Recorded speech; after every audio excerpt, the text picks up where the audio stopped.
Assalamualaikum umat manusia di dunia.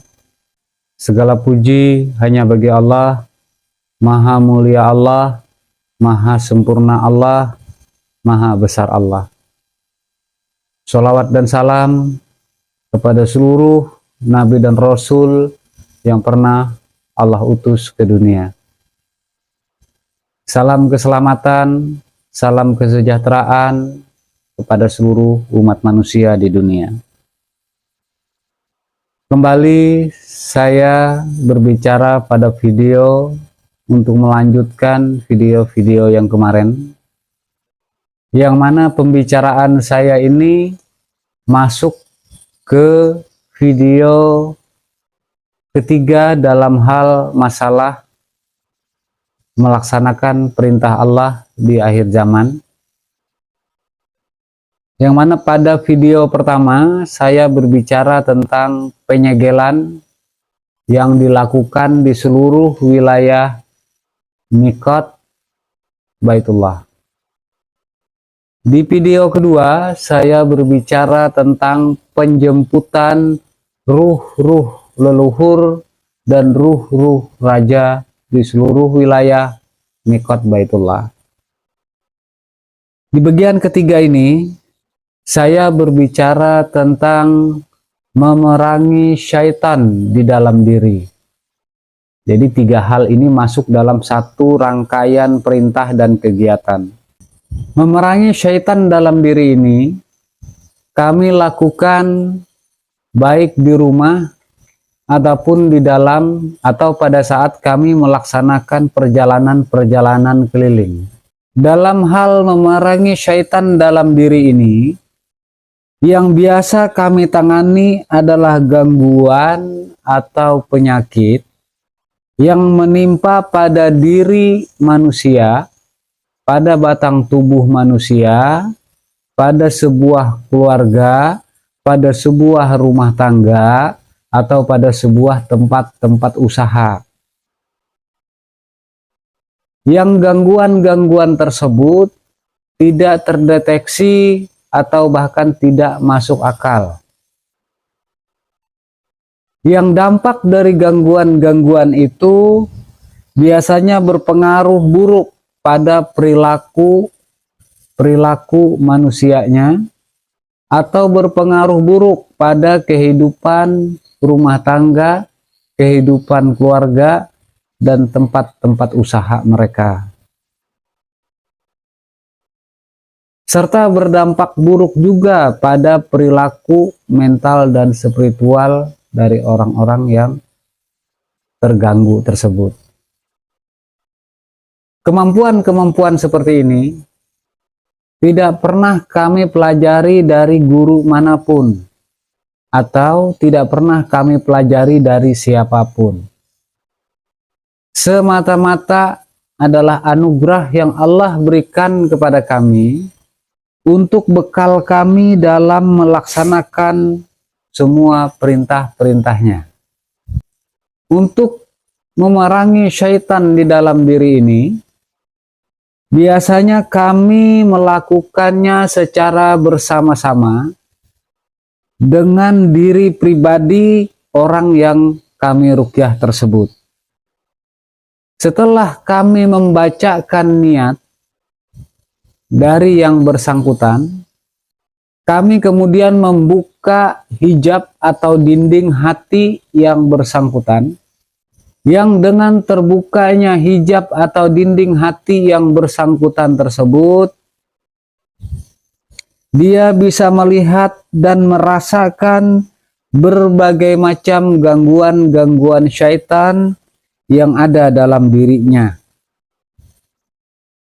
Yang kemudian kami akan membimbingnya untuk mengalahkan gangguan-gangguan syaitan yang ada dalam dirinya tersebut. Wujud-wujud dari syaitan yang dilihat oleh orang-orang yang diruqyah tersebut tergantung dari gangguan dan penyakit yang menimpa orang yang diruqyah tersebut. Gangguan dan penyakit yang menimpa orang tersebut bisa berupa perbuatan sihir, bisa datang dari persekutuan, bisa juga datang dari penumbalan, atau dari amalan-amalan, atau dari bacaan-bacaan yang mengandung hadam-hadam yang bersifat negatif.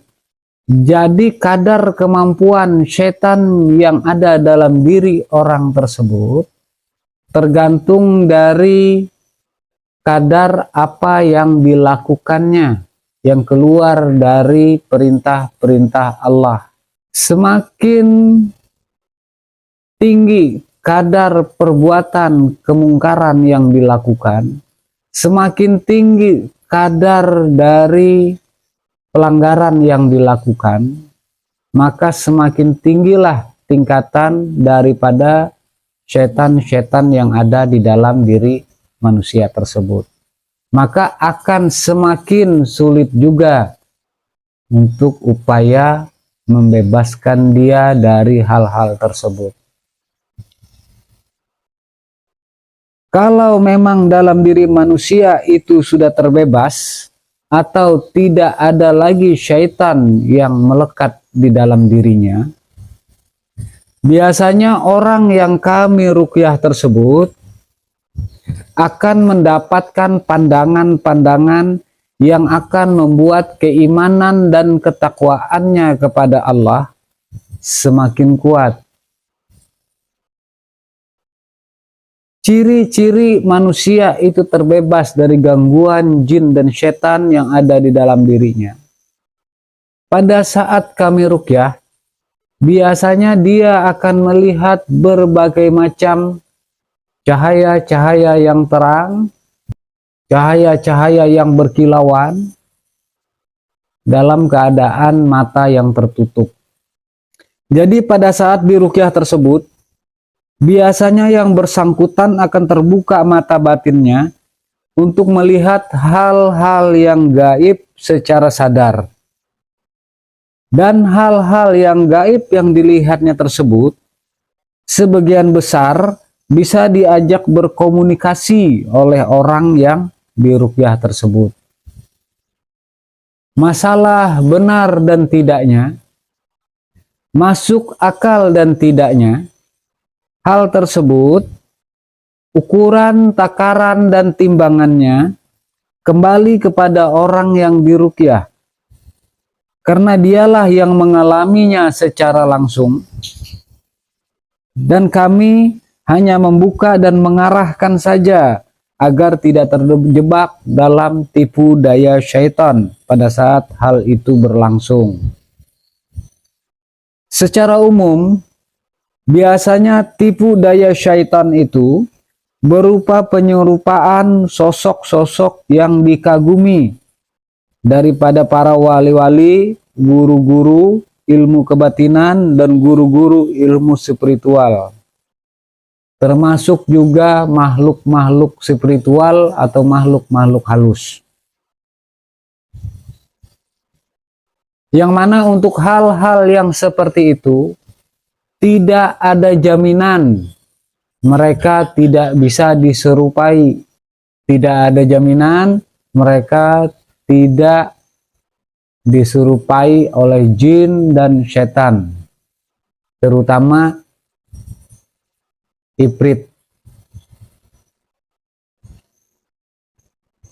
Untuk hal inilah, pada saat ruqyah itu berlangsung, benar-benar perlu pendampingan pada saat melakukan ruqyah tersebut.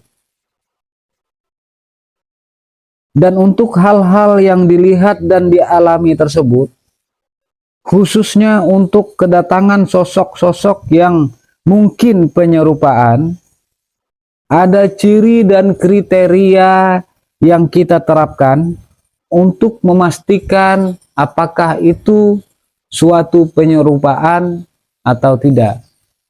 Hasil dari ruqyah ini biasanya ada yang berdampak secara langsung kepada diri yang bersangkutan. Ada juga yang berdampak secara perlahan di dalam diri pribadi dan kehidupan orang yang bersangkutan.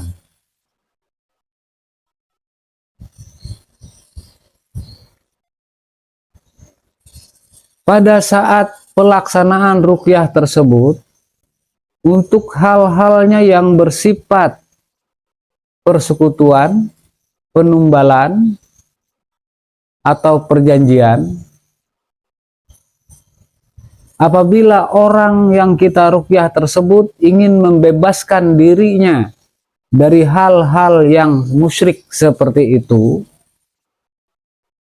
dan ingin bertobat dari hal-hal yang seperti itu, kami melakukan penalakan dan pertobatan, tergantung dari permintaan orang yang bersangkutan. Tetapi apabila kami ketahui orang tersebut adalah orang-orang yang melakukan kemusyrikan dan tidak mau bertobat, biasanya untuk orang-orang yang seperti ini kami tolak secara langsung. Untuk hal ini, kami tidak pernah mentargetkan nilai yang kami dapat. Karena hal ini merupakan rangkaian dari pelaksanaan tugas yang diperintahkan oleh Allah.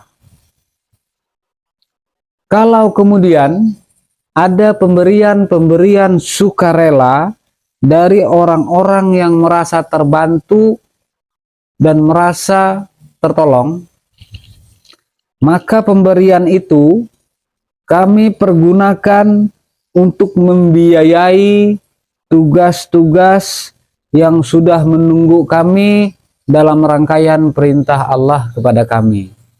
Sudah ribuan orang yang kami ruqyah, baik itu ketika di rumah ataupun ketika kami dalam perjalanan melaksanakan perintah-perintah Allah itu. Ketika ruqyah itu berhasil dan orang yang kami ruqyah itu terbebas dari pengaruh-pengaruh syaitan di dalam dirinya, berarti kami berhasil mengalahkan syaitan dalam diri orang tersebut, yang berarti juga ada satu syaitan yang bisa kami kalahkan. Dampak dari ruqyah yang kami lakukan ini, semakin banyak orang yang kami ruqyah dan bertobat, maka semakin banyak jiwa-jiwa manusia yang terselamatkan. Jiwa-jiwa yang terselamatkan itu khususnya dari cengkraman bala tentara Dajjal, yang terdiri dari golongan syaitan dan iblis. Inilah yang dimaksudkan oleh hadis, bahwa kalian akan memerangi dengan peperangan yang belum pernah ada sebelumnya, yaitu memerangi syaitan-syaitan di dalam diri manusia untuk menyelamatkan mereka dari cengkraman bala tentara Dajjal yang terdiri dari syaitan dan iblis yang ada pada diri manusia. Mudah-mudahan semakin banyak yang kami ruqyah, akan semakin banyak juga bala tentara Dajjal yang dari jin dan iblis yang bisa kita kalahkan secara bersama-sama. Sebagai awal dari peperangan yang akan mengalahkan Dajjal pada akhirnya nanti. Kepada seluruh umat manusia di dunia, saya sangat berharap doa-doa kebaikan kepada kami. Mudah-mudahan doa-doa kebaikan umat manusia di dunia kepada kami menambah semangat dan kekuatan kami untuk menyelesaikan tugas-tugas yang Allah berikan ini untuk kebaikan seluruh umat manusia di dunia. Kiranya cukup sekian yang bisa saya sampaikan. Kembali saya tegaskan, Saya berbicara di video yang seperti ini bukan karena saya ingin dilihat, bukan karena saya ingin diketahui, bukan karena kami ingin dikenal, tetapi semata-mata ini semua kami lakukan karena Allah lah yang memerintahkan kami. Akhir kata, segala puji hanya bagi Allah, Maha Mulia Allah, Maha Besar Allah, Maha Benar Allah. Keselamatan untuk seluruh Nabi dan Rasul, keselamatan untuk kita semua. Assalamualaikum. Dan kau pernah menjadi penyelamat hidupku yang gelap, tersapu rinduku walau